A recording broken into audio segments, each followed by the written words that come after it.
Salam Efrata Devotion. Seorang anak muda datangi pendetanya setelah mendengar beliau khotbah tentang hati Bapa.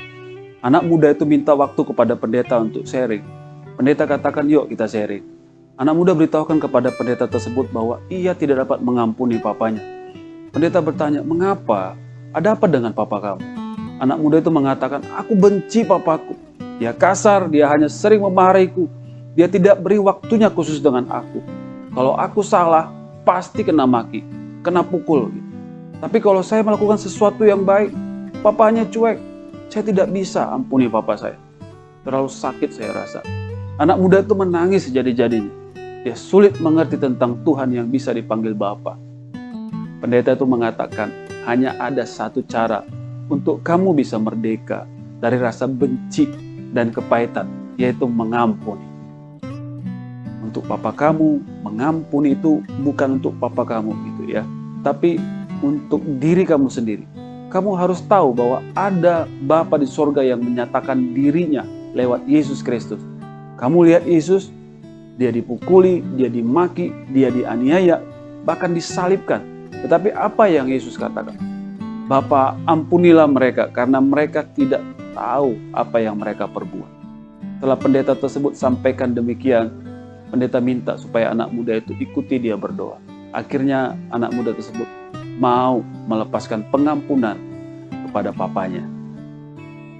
Sahabat Efrata Devotion, Maleakhi 4 ayat 6 katakan, maka ia akan membuat hati bapak-bapak berbalik kepada anak-anaknya dan hati anak-anak kepada bapak-bapaknya, supaya jangan aku datang memukul bumi sehingga musnah.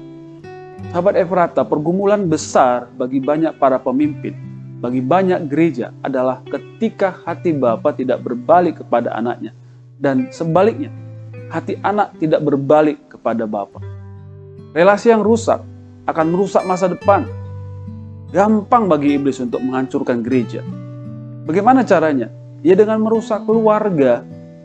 Kalau pemimpin gereja memiliki kepahitan dengan keluarga, dengan orang tua, masa lalu, dan belum dilepaskan, itu pasti berakibat buruk bagi pelayanan.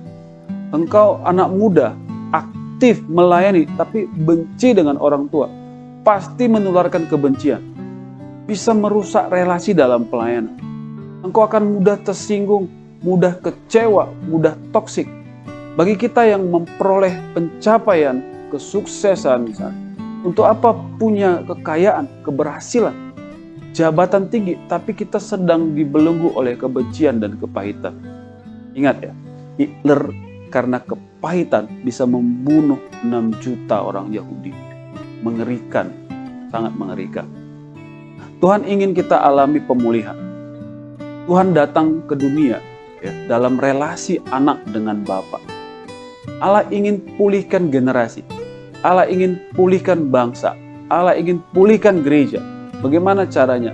Mulai dari keluarga. Mulai dari diri kita, para sahabat Efrata. Adakah kebencian masa lalu dalam diri kita yang belum kita ampuni? Jika kita sekarang ini ada yang mau menikah misalnya, saya menyarankan agar beres dulu dari kepahitan dengan masa lalu. Kalau kamu benci papamu atau mamamu yang rentan dosa, ampunilah dengan mengakuinya kepada mereka dan beritahukan, aku mengampuni papa atau aku mengampuni mama. Atau ada sekarang ini yang sedang jadi pemimpin, kalau ada luka hati, ada kepahitan, bereskan dengan pengampunan. Supaya tidak terjadi kehancuran dalam karir dan relasi. Alami hati Bapa Sorgawi. Dia mengasihi setiap kita dengan kasih-Nya yang besar. Ingat ya, anak bungsu yang durhaka itu, ketika ia berbalik kepada bapaknya, bapak berlari menghampirinya dan memeluknya, serta memberikan jubah dan cincin. Demikian hati Bapa Sorgawi.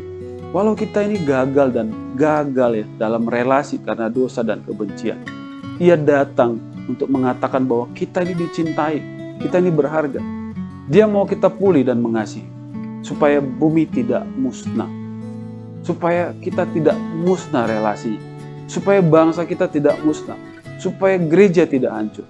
Maka bapak-bapak atau orang tua, berbaliklah kepada hati anak-anak, dan anak-anak berbaliklah kepada hati orang tuamu. Pengampunan akan memulihkan hidup kita, dan masa depan kita. Mari kita berdoa. Bapa, sentuh hati kami, ubah hidup kami Bapa. Kami rindu, kami bapak-bapak atau orang tua, berbalik hati kami kepada anak-anak kami. Dan kami anak-anak, berbalik hati kami kepada bapak-bapak atau orang tua kami. Tuhan, kami rindu mengalami pemulihan, bukan kehancuran. Tuhan, tolong lembutkan hati kami. Kami mau perbaiki relasi. Kami mau mengalami pemulihan dan kebangkitan serta kemenangan. Tuhan tolong kami. Di dalam nama Yesus kami telah berdoa. Amin.